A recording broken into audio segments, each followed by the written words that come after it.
Hello అండి. అందరికీ నమస్కారం. నేను మీ సరోజిని అండి. ఇలా గోవు ఎదురొచ్చిందండి అలివేలు మంగాపురం వెళ్తే. బోర్డు మీద మాత్రం పద్మావతి టెంపుల్ అని రాసిపెట్టిందండి. ఇది ఏ టెంపులో మీరు కొంచెం నాకు కామెంట్ సెక్షన్‌లో చెప్పండి క్లియర్‌గా. 2, 3 సార్లు వెళ్ళాను కానీ తెలియటం లేదండి. అప్పుడప్పుడు తిరుపతి వెళ్తాం కదా! వెళ్తూ ఉంటాము. ఇలా గోవు ఎదురొచ్చిన తర్వాత తామర పూలు తీసుకున్నా అండి. ఎదురే తామర పూలొచ్చి తీసుకో, తీసుకో అంటూ ఉంటారండి పిల్లలు. ఇలా అమ్మవారి తెప్పోత్సవాలు జరుగుతున్నాయంటండి. ఏదో ఉత్సవం జరుగుతుంది. మేమెళ్ళినప్పుడు మాత్రం ఇలా అమ్మవారికి ఆ తామర పూలు నేను అందిచ్చానండి.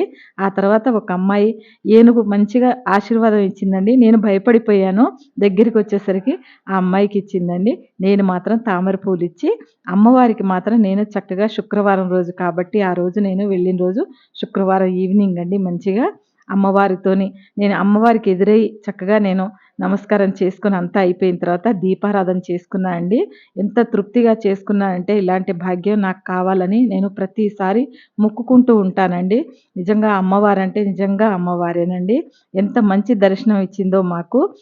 నేను కింద కూర్చోలేండి. కొంచెం ప్రాబ్లమ్ కాబట్టి నిలబడే దీపాలు చేసుకొని చక్కగా ఇంటి నుంచి చామంతి పూలు, ఆ పువ్వులన్నీ తెచ్చుకున్నా అండి. ఇంటి నుంచే సామానంతా తెచ్చుకున్నా అండి. ఒక్క ఈ మాల మాత్రం ఇక్కడే తీసుకున్నా అండి. పువ్వులు కాదండి అవి చూస్తుంటే.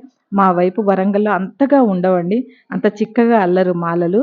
ఎంత బావున్నాయంటే ఎన్ని పూలు అమ్మవారికి పెట్టినా కూడా అది తనివి తీరదనిపించిందండి. ఒక్క మామిడికాయ నేను ఇంటి దగ్గర నుంచి తెచ్చుకున్నానండి. మంచిగా అమ్మవారికి పెట్టుకొని, కొబ్బరికాయలు కొట్టుకొని, మేమిద్దరము మా వారు, నేను లోపలికెళ్ళి దర్శనం చేసుకున్నామండి మంచిగా.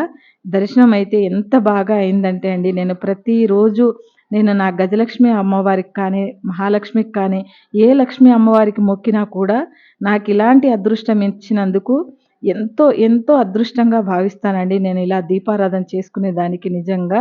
మీరేమంటారో తెలియదు. ఈ సంతోషం మాత్రం నేను చెప్పలేనండి. ఇలా మనం ఎప్పుడన్నా వెళ్ళినప్పుడు, రేర్‌గా వెళ్ళినప్పుడు దీపారాధన చేసుకుంటే సంతోషం కలుగుతుందండి మనకి. పాపలతో వెళ్ళినప్పుడు చేసుకోవడం కానీ, నేను కింద కూర్చోలేను. మా పాప రాలేదండి మాతో.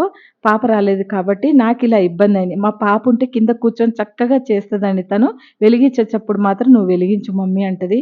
చాలా సాయం చేస్తదండి. కానీ మా బాబుతో వెళ్ళాము. ఈవిడ చూడండి చక్కగా అప్పాలు అమ్ముకుంటుంది.